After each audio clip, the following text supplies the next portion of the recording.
Ako nakakahalata na talaga ako dito kay ano, kay former Spokes Harry Roque. As in, hindi sa ano, hindi sa pagiging propagandista niya, pero, ang napapansin ko sa kanya, nahahalata ko na ginagawa niyang tanga yung mga nakikinig sa kanya. May bago na naman siyang talak, etong kay Maharlika. Really? Sinakyan niyo 'to? Sir, attorney, meron ka ng ano, JD sa pangalan mo. May, ATTY ka sa una ng pangalan mo, tapos sasakyan mo 'to. Really? Ay naku. Anyway, ang pakinggan natin. They're really entertaining. Ina nga lang ang silbi nila sa ano, sa political life ng Pilipinas. Entertainment. Entertainment sila, guys. Promise. Anyway, panoorin natin. Haya na si Maharlika at ano ang kanyang balita. Abay, meron siyang ipinakita na mga dokumento galing sa PIDEA na di umano ng ating PBBM ay sinusubaybayan ng PIDEA dahil ito Di ba, naalala ko tuloy. Di ba tinapik natin to one time? Habang nagla-livestream ako at tinatapik natin ito, biglang nag-livestream si Maharlika. Nagwawala! Nagwawala! Bakit? Alam kasi natin na peke. It's fake. All of it is fake. Pero, sige, pakinggan natin. ay isang pinaghihinalaan na drug user sa isang condominium. What? Nakita nyo ba yun? Ito ay dalawang dokumento, no? Yan. Na di umano ay galing sa PIDEA, no? Now, tinakban po yung mga pangalan ng ibang tao na nandoon sa listahan at tinakban din kung sino ang pumirma. Okay, wait. Bago tayo magpatuloy, meron lang tayo mga konting i-correct. Meron kasi mga ano diyan, mga nag-try magpaliwanag nito or nag-try na mag-debunk. Number one, using yung date. Well, yung date kasi ang argument nila is linggo yan, walang trabaho. Alam niyo pa mga kotsero, sinabi ko rin yan noong nakaraan. Regardless, it doesn't matter kung if it is a Sunday or a Monday or a holiday, etc. etc. Kapag basta pag nag-set ng operation, regardless of what day it falls, keso holiday, linggo, what have you, it doesn't matter. It will continue. Magpapatuloy yung operation. Basta na-aprobahan yung operation. Okay, so yan. Pangalawa, dito parang parang ang pagkakaintindi nila ay ito daw mga sasakyan na to, yan, ang mga sasakyan na ginagamit ni PBBM. No, it's not. Hindi po. Ito po yung mga sasakyan na gagamitin para sa operations. Yan po ang gagamitin para sa operations. Yan. Ngayon, PIDEA po ang gagamit niyan, hindi po sasakyan ni PBBM. Kasi may nagsasabi parang ang cheap naman ang yaman-yaman ni PBBM, ang yaman-yaman ng mga Marcos. Tapos gagamitin lang nila Vios, Avanza, Crosswind, Mazda 3, etc. Ang cheap naman ni PBBM. Hindi ho si PBBM ang gumagamit nito. Hindi ito yung mga minamanmanan na sasakyan. Ito yung gagamitin ng PIDEA sa operation nila. So, just to clarify things kasi so it doesn't matter if it is a wrong spelling or what have you, it doesn't matter. As usual, tayo mag-shoutout sa mga kaibigan sa Sendwave! Kung kayo ay nasa US, UK, Canada, Italy, France, Spain, Ireland, and Belgium, may pwede na po ay magpadala ng yung mga remittances sa Pilipinas. Gamit po ang Sendwave na wala pong remittance fees. Isang hingahan lang. Para magawa niyo po yan mga kotsero, i-download niyo lang ang Sendwave app, gawa kayo ng account, lagay niyo pa ang account details niyo. Pwede na magpadala sa GCash, Cash Pickup at iba't ibang mga pangko sa Pilipinas. At kapag ginamit niyo po ang promo code na Coach Jared sa inyo pong unang padala ay makakuha kayo ng karagdagan $20 free credit. Kaya kayo po ay gamitin na si Sendwave for all of your remittance needs. Okay. Ang importante dito mga kotsero, number one, yung name of target, yung address kung saan gagawin yung operation, control number. Yan ang mga importante dyan. So, yun yung mga mali. Yun yung may mga error. Walang control number. Tapos yung pangalan ni Bongbong Marcos na sinabi na natin, bakit Bongbong Marcos ang ginamit? Hindi ginamit yung actual name. 'Di ba? Ferdinand Marcos Jr. Ba't hindi yun ang ginamit? Eh, alam naman ng buong Pilipinas ang pangalan ni Bongbong Marcos. O ba't Bongbong Marcos ang gagamitin? So, but anyway, tuloy natin. Now, bukod pa dito, abay itong si Maharlika merong isang tao na binunyag na kasama ni PBBM at ni Lam sa New York nung sila pumisita sa New York. Abay itong Yan. tao pa lang ito ay wanted for drug pushing sa Pilipinas. Sino siya dyan? Ito. Yan. Kasama daw? Kasama? Ito? Ito yung Mark Anthony. Sayaro Travelo. Ito. Okay, sige. Tingnan natin. Hindi lang sa Pilipinas, pati Australia. Ang tanong, ano kaya ang ginagawa nitong pinaghihinilaan na drug pusher sa New York na kasama ng ating presidente at ni Lam? Tayo pa bang mga Pilipino nagbayad ng kanyang pamasahe at hotel papunta OA doon nyo, sa Diyos ko. New York? Pero himay-himayin muna natin. Ang OA nyo. Makikita Mamaya na nga. nyo rito na ang name of target ay si Bongbong Marcos Jr. No? Pre-operation report dahil magkakaroon sana ng raid, no? At nakatukoy dito yung lugar na dapat na i-raid. Ang sabi ng PIDEA, nakita ko naman sa computer yan, dito sa Facebook din, na tinignan daw nila yung computer records nila at walang ganitong pre-operation report daw. At ang sabi nila dahil dito, peki daw ito.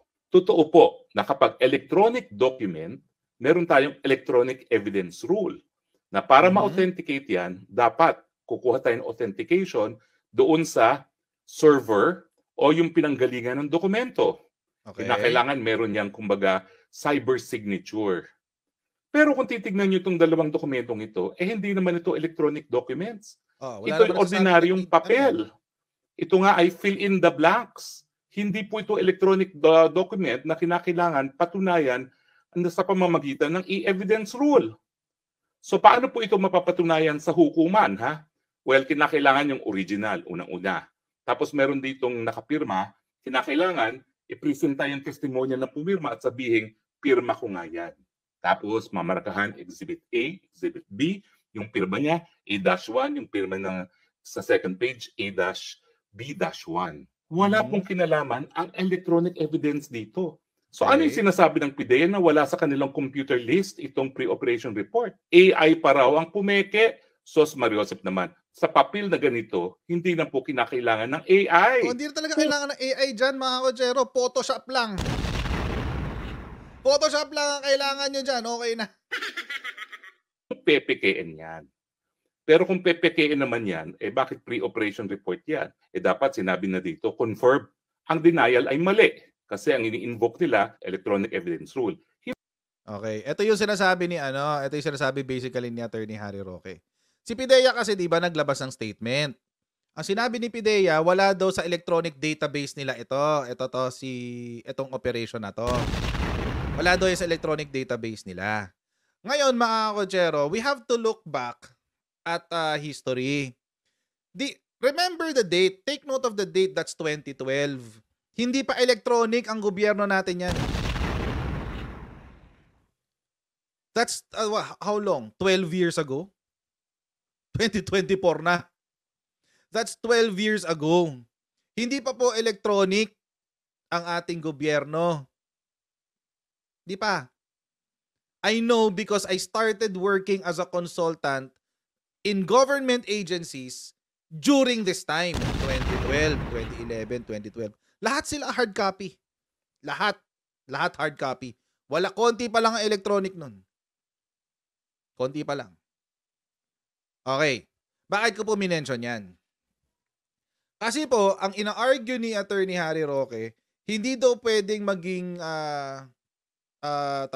valid yung sinasabi ng PIDEA na wala sa electronic database daw nila itong document na ito. Kasi hindi siya daw papasok sa e-documentation rule ng korte. Wala naman sa korte ito number 1. Wala yan sa korte. Pangalawa, ako mga kotsero, maniniwala ako na galing ito sa database, electronic database ng PIDEA. Kung ilalabas ng PIDEA yung yung electronic copy. May electronic copy to for sure. Yung totoo nito, may electronic copy nito for sure. Kung totoo. May electronic copy yan sa PIDEA. Malamang doon, sa archives nila. Papuntahin nyo sa archives. Request kayo sa PIDEA ng archives. Pwede naman yun eh. Pwede naman yun. Punta kayo sa PIDEA, punta kayo sa archives nila, kasi ina-archive to eh. Kaso alam niyo ang problema, mga kotsero, lalo na hindi ito nag-operate. Hindi siya nangyari. Hindi nga siya nangyari. So ang problema ni Attorney Harry Roque dito, mga kotsero, is dahil hindi nangyari, most probably this is not recorded. Paano may record? Hindi nga nangyari. Wala kang control number. Kung totoo ito.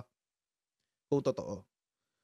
So ngayon, ang argumento naman ng isang eksperto nila na scholar daw, ito yung argumento naman niya. Paano magkakaroon ng control number, ganyan-ganyan, hindi nga inaprubahan yung operation. Yun. So paano ka makakasiguro na peke ito? Hindi nga kasi inaprubahan yung operation. Okay, sige, ganito. Isipin na lang natin na it can go either way. It can be real or not real. Pero ito nga, mga kotsero. Ito kasi ang tanong. Can you allege that this is authentic? Can you allege that this is authentic? Do you have proof that this is authentic? Sige nga. Other than speculations, innuendos, what else? Conspiracy theories. Can you attest to the authenticity of this? Yung agency nga mismo nagsabi, peke yan eh. Di ba?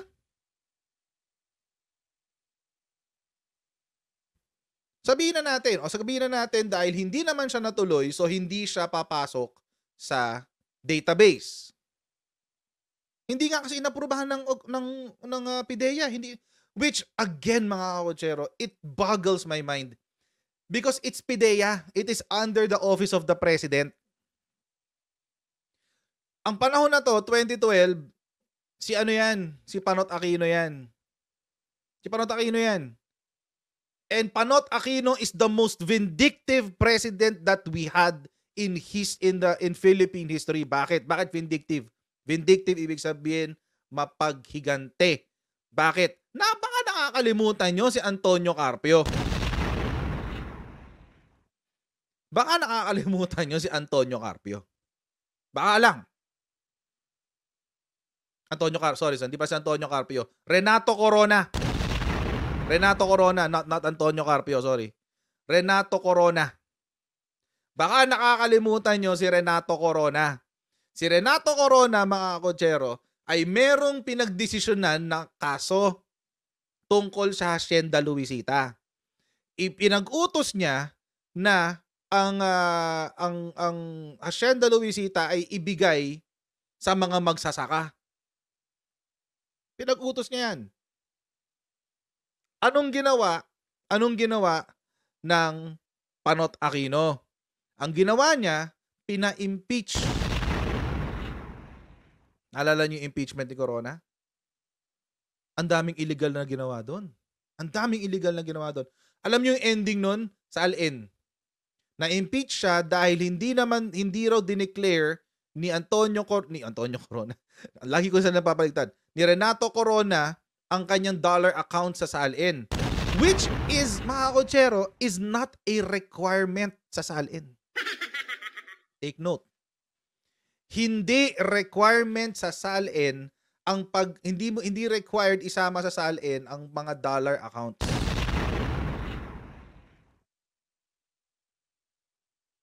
Kaya siya na-impeach. And take note, mga kotsero, during that time, during the Antonio Carpio, ano ba yan? Renato Corona, pareho kasing singkit eh. The Renato Corona drama, si PBBM voted not to impeach. Baka nakakalimutan nyo na. Correct, Kenneth. Dalawa lang sila ni Miriam. Ni Madam Miriam na bumoto na hindi, wag siya i-impeach.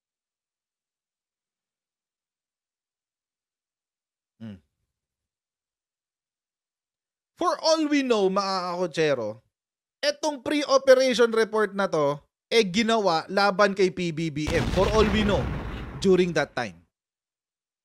During that time. Kasama si Joker Arroyo. Kasama daw si Joker Arroyo. Tatlo daw sila. Kasama daw si Joker Arroyo. Ayun. For all we know, this document could have been falsified to create an issue against PBBM during that time. For all we know, we don't know. Total, mahilig kayo sa conspiracy theory. Di bibigyan ko rin kayo ng conspiracy theory. Di ba? Pwede naman yun eh. Gantihan tayo ng conspiracy theory.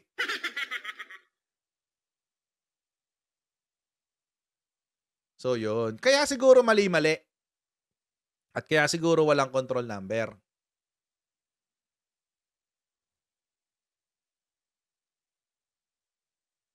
Mahilig kayo sa conspiracy theory. Di ba bibigyan ko rin kayo ng conspiracy theory? For all we know, it could have happened. Kasi alam nyo, mga kotsero, si Pinoy, si Panot Aquino is very vindictive. Ginawa nga niya kay Corona eh. Pina-impeach siya si Corona eh. Tingin nyo ba hindi niya kayang gawin to kay PBBM? Lalo na kung meron siyang totoong ebidensya na nagdadrag si PBBM. Bakit siya mag-hold back? Ba't siya mag-hold back? May narinig akong paliwanag. Narinig ko eh. Ang paliwanag, hindi raw valid na sabihin na porke Aquino daw yung nakaupo, tawag dito, hindi pipigilan ang hindi niya pipigilan ang pre-operation, ang operation na laban kay PBBM. Yun ang sabi yun ang sabi nung mga nabasa ko, napanood ko. O sige. O sabihin na natin ganun. Bakit daw kailangan isipin natin na gano'n, na meron daw pumigil. Yung kwento nga ni Maharlika, na meron daw pumigil na isang gabinete na cabinet member ni Panot Aquino para mag-operate, no? Magkaroon ng casing laban kay PBBM. Kasi hindi naman alam ni Pinoy lahat eh. Baka hindi niya alam ang power ng kanyang mini president. Okay. So, ang ending ng argumento nyo, something speculative ulit. Isa na namang bagay na hindi kayang mapatunayan. Sino yung mini president na yan? Pakikwento nga. Sino yan? Sino yung mini president na yan?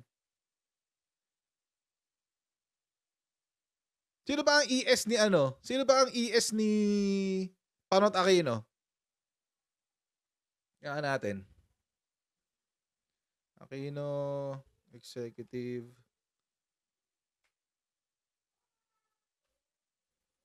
Paquito Ochoa. Okay. Siya yung ES ni PBBM. Anong connection niya kay PBBM? Ba't niya pipigilan to?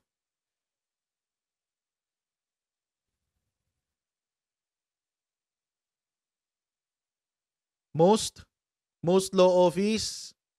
Dahil konektado kay Lisa. Yun ang argumento. Siya kasi yung Ochoa dun sa most. Okay. Okay, so yun yung connection dahil daw si Ochoa. Okay. Siya daw kasi yung mini president. That is assuming, mga kotsero, na si Ochoa ay may authority over Panot Aquino. Actually, either way, parang kay parang kay Mar Rojas din yan eh. Pinsan ni tawag dito, pinsan ni Lisa. Bakit? Why not? Bakit hindi si Mar Rojas? O, Paquito Ochoa. Okay? Bakit si Paquito Ochoa lang? That's again assuming mga kotsero na may control si Paquito Ochoa kay Noynoy Aquino. And that's a very big if. That's a very big if. That's a very big question mark. Assuming na tama, halimbawa lang assuming na totoo yung sinasabi nila. So ibig sabihin, lahat ng desisyon ni Noynoy Aquino dahil kay Paquito Ochoa.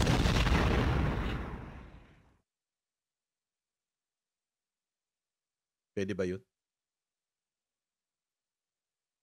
Para nyo na rin sinabi na lahat ng desisyon ni Duterte dahil kay Bongo. Pwede ba yun? Hindi naman naging ES si Bongo, pero alam natin na long time aid ni Digong si Bongo. It's the same thing. It's the same thing.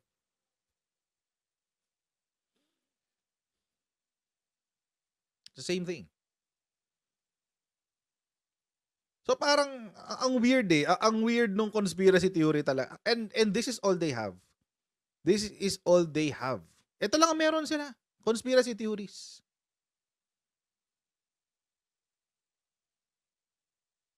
What makes ES Middledea different from Paquito Ochoa? You don't know. Do you think si Middledea may control kay kay Digong? I don't think so. Si Bongo may control kay Digong?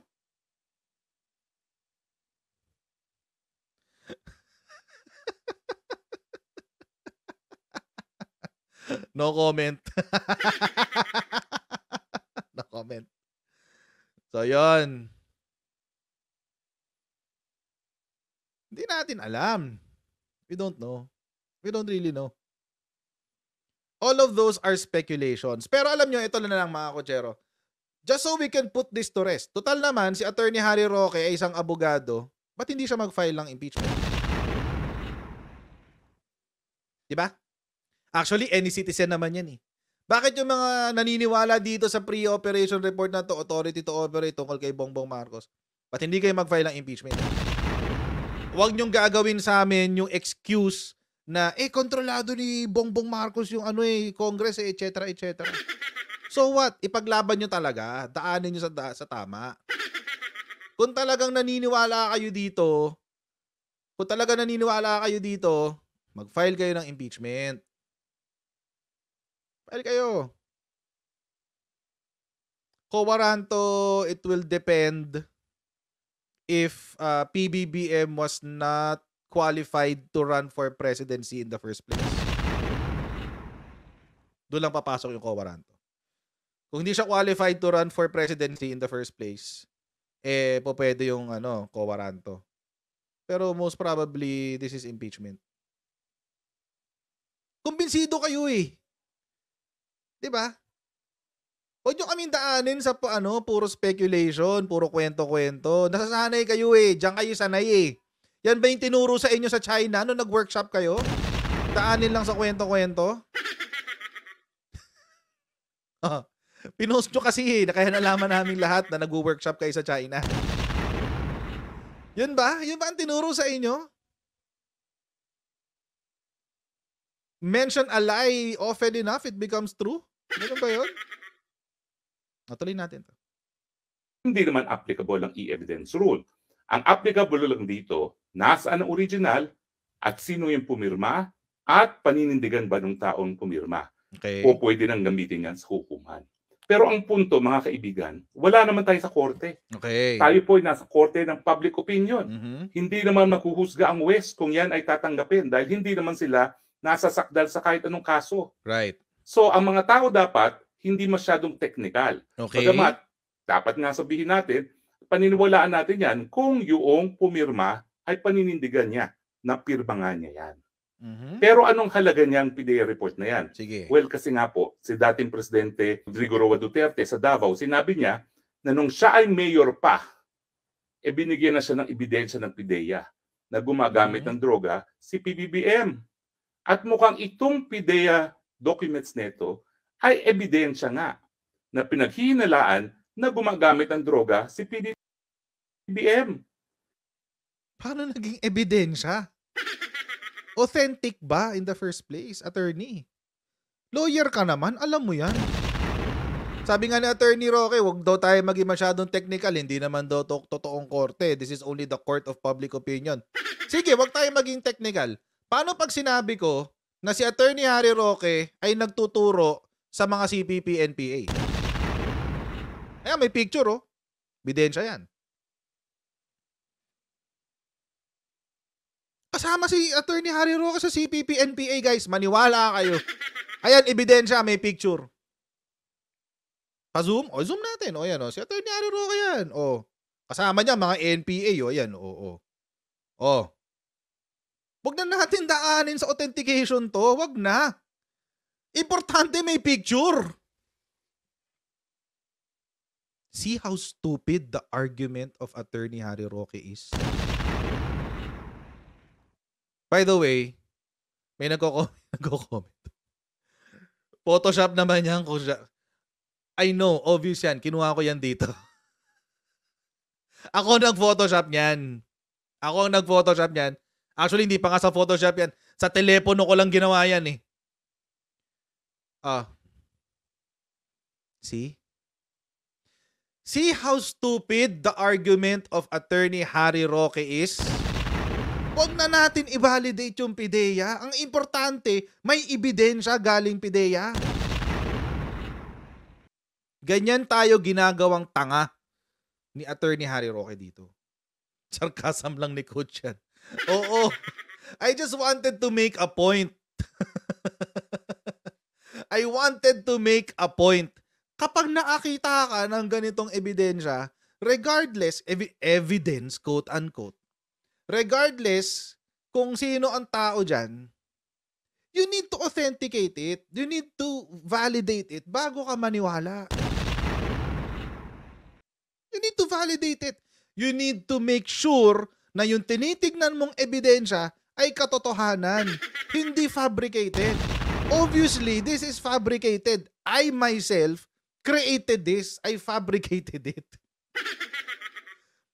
Pero, I did this to drive a point. Kasi, ang logic ni Attorney Harry Roque, nandito naman na yung PDEA documents eh. Andyan na yan eh. Tanggapin na lang natin yan. Andyan na. Gawin na lang tanggapin na lang natin yan. Inexpose na nga ni Maharlok eh. Tanggapin na lang natin yan. Sinabi ngang peke eh. Sinabi ngang peke. So kapag ganito, maniniwala ka ba dito? Pag ako halimbawa, nagpakita ako ng ganitong picture, sinabi ko sa inyo, si Attorney Harry Roque ay miyembro ng CPP, NPA. Ganito nila inuuto yung mga nakikinig sa kanila, mga kotsero. Ganito nila ginagawang tanga ang mga Pilipino. Nagulat kayong lahat, di ba, nung pinakita ko to? Tapos anong una yung reaction? Coach, mukhang Photoshop naman yan. Oo, Photoshop talaga yan. Photoshop, well, for lack of a better term, Photoshop yan. Ako ang nag-Photoshop niyan. And I Photoshop this to drive a point. And the point is this. Bago ka maniwala sa mga bagay na nakikita mo na ina-upload online, dapat i-verify nyo muna. Make sure na totoo yun.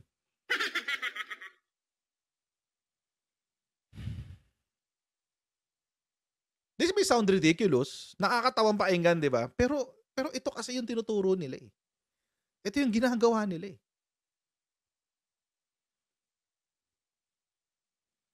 Bakit kulay pula? Kasi dito ko kinuha yan eh. Ayan, oh. Kain muna daw tayo, sabi niya. Ayan, oh. Kain muna tayo. Happy siya sa China. Ayan, oh. Post siya sa China. Sa Instagram niya yan. Ang daming galit. Stay there for good.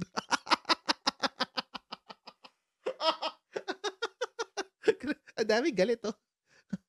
Sabi niya, kain muna. PI ka, traidor ka. Pati amo mo, binenta nyo bansa. I've never seen been seen of my entire life that a pig is always barking. Okay, stay there for good. Check Wang Hilaw. Ang daming galit kay Harry Roque. Lechon daw. Si Trexie Bia sabi lechon. Dito ko nakuha yung picture na yan. At sinadya kong kunin yung picture na yan. Bakit? Kasi pulang-pula, di ba? As in pulang-pula. Sobrang contrast dito sa image na to. Sobrang ibang-iba din sa picture. Kasi nga, I wanted to drive a point. And the point is this. Again, yung argumento ni Attorney Harry Roque ay maniwala na lang tayo kasi sinabi na ni Digong, sinabi ko, sinabi na ng iba pang mga experts ng mga DDS. Maniwala na lang kayo sa kwento. Kahit peke yung dokumento, maniwala kayo sa kwento namin. Huwag niyo naman kaming gawing tanga.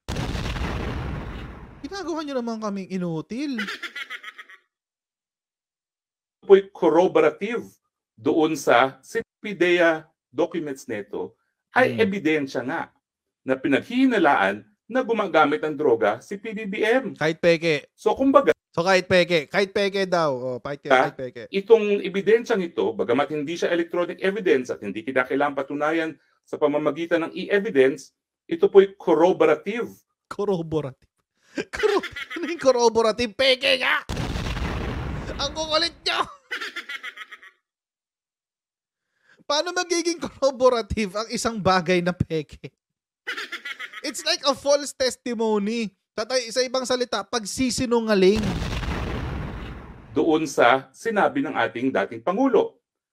So if this document corroborates yung sinasabi ni Digong, di nagsisinungaling si Digong.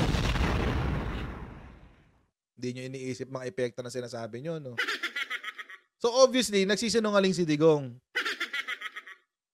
At kung tetestigo pa ang ating Pangulo at sasabihin na eto nga yung dokumentong pinakita sa akin, ay yun na nga po yun. Talaga makukorroborate yan at eto nga yung tinutukoy na ebidensya ni Presidente nung siya'y nagbitaw ng mga napakabigat na paratang na merong ang ebidensya na gumagamit daw ng pinagbabawal ng droga ng pulburon ang ating Presidente. O ba't hindi kayo mag-file ng kaso? Diba? Sabi nyo, that's corroborative eh. That's real. That's evidence. That's real evidence. File lang kayo ng kaso. Pa-impeach na. Pa-impeach na. Go. Why not? Naniniwala kayo eh sa value nung ebidensya ni Maharlika eh. Ebidensya ni Maharlika. Hindi naman ebidensya yan. Peke nga eh. Naniniwala kayo, di ba? O di sumugal kayo, isugal nyo yung pangalan nyo. Total naman, sinugal nyo na yung pangalan nyo sa pagsuporta sa sinabi ni Maharlika. Sinugal nyo na yung pangalan nyo, sagarin nyo na. Dalhin nyo na yan sa, sa Committee on Justice sa lower house. Mag-file na kayo ng impeachment. Kumpinsido kayo eh. Buti pa nga si Attorney Gadon eh. Nung kumbinsido siya sa ebidensyang nakita niya, napa-impeach na si Sereno. Fail nga lang siya kay Justice Leonen. Pero it is what it is. Ganun lang talaga yun. Partida, kontrolado ni Digong ang lower house noon. Pero hindi na pa-impeach ni Attorney Gadon si Justice Leonen. How did that happen? Ibig sabihin, dilawan din si Digong? Well, totoo naman. Dilawan din naman talaga si Digong. Tuloy natin. Yan po ang halaga niyang expose ni Maharlika. Now, sino naman itong taong ito nakasama sa New York? Ang pangalan niya, Mark Anthony Sayarot E. Ravelo. Ito pala ay nahulihan ng 149 million worth of shabu sa Ayala, Alabang. Ayun, sinama ni Maharlika yung kanyang pinanggalingan ng balita. At hindi lang po yan. Meron pa palang kaso itong taong ito sa Australia. Teka, hanapin natin yan. Ha? Sa Pilipinas na aresto, ha? Ano?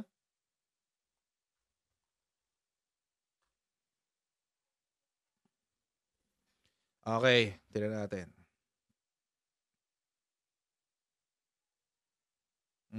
Game. Tuloy. Dahil siya ay nadawit dun sa mga Australian drug halls, yung mga nagpapasok ng droga sa Australia.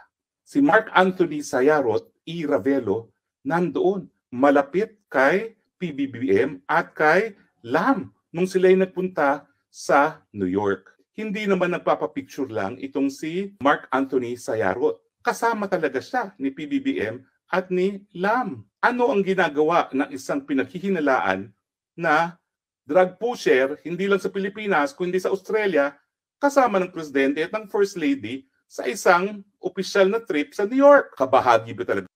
Kailan sila nagpunta na New York? Wait.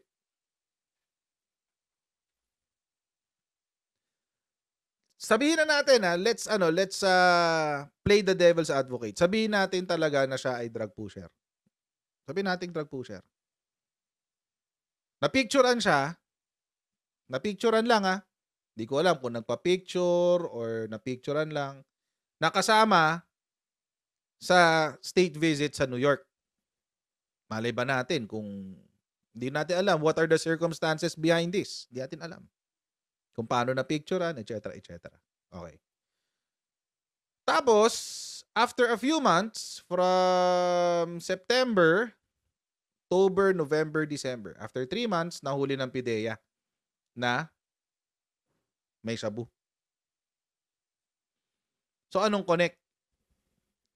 So, dahil lang nakita nyo sa isang picture, ibig sabihin, magkakuntsaba na. Ganun ba yun? Dahil nakita sa isang, actually, hindi pa nga natin alam kung magkasama talaga sila kasi kung titingnan mo yung picture, parang mukhang hindi naman. Ba't nasa likuran siya? But anyway, sabihin na natin magkasama. Sabihin na natin magkasama. Does that mean, mga kotsero, na tawag dito? Dahil nakita sa isang picture, ibig sabihin magkakuntsaba sila? For example, bigyan ko example. Ito ako, kasama ko Senator Amy. Yan yung panahon nung bulag na naniniwala pa ako sa kanya. Bulag at naniniwala pa ako kay Senator Amy. In-invite niya ako sa hearing nung 50,000 yung sa Afghan refugees. Halimbawa lang. Let's say, nahuli ako for drug pushing. Halimbawa. Bukas, nahuli ako for drug pushing. Does that mean na let's say si Senator Amy sinusuplayan ko ng drugs dahil magkasama kami sa isang picture? Ganun ba 'yun? Si Senator Amy drug user din 'yan. Bakit? Si Coach Jarrett nahuli yan nung kahapon na drug pusher . So ano pong masasabi niyo kay Peter Lim?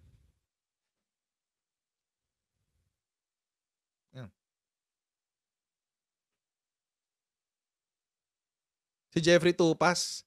Yung kay Sara naman. Yung assistant ni Sara. Si Jeffrey Tupas bumalik sa office ni VP Sara. From what I know, bumalik siya sa office ni VP Sara. Si Jeffrey Tupas. Yun, nahulihan din yun sa isang operation. Drug operation, anti-drug operation yun. Nahuli siya sa isang party na nahulihan din ng drugs. Si Jeffrey Tupas. Assistant yun ni VP Sara . Si Jeffrey Tupas. So ano masasabi niyo doon? Does that mean na si VP Sara drug user? So ngayon, mga kotsero, there is proof that Duterte abused his power. Maraming salamat sa inyong patuloy na pagpasuporta sa ating channel. Okay? Please don't forget to like, share, and subscribe and to follow us on our Facebook page. God bless and see you all next time. See you. Bye, guys. See you tomorrow. Bye.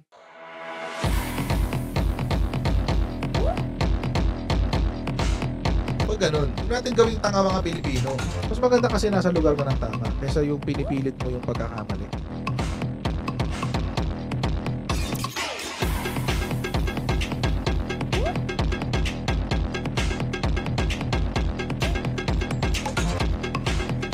Are they willing to go that far? Hindi nakakalimutan ng Pilipino yan hanggat di nasasagot niya. Sino ngayon nagsasabi ng totoo?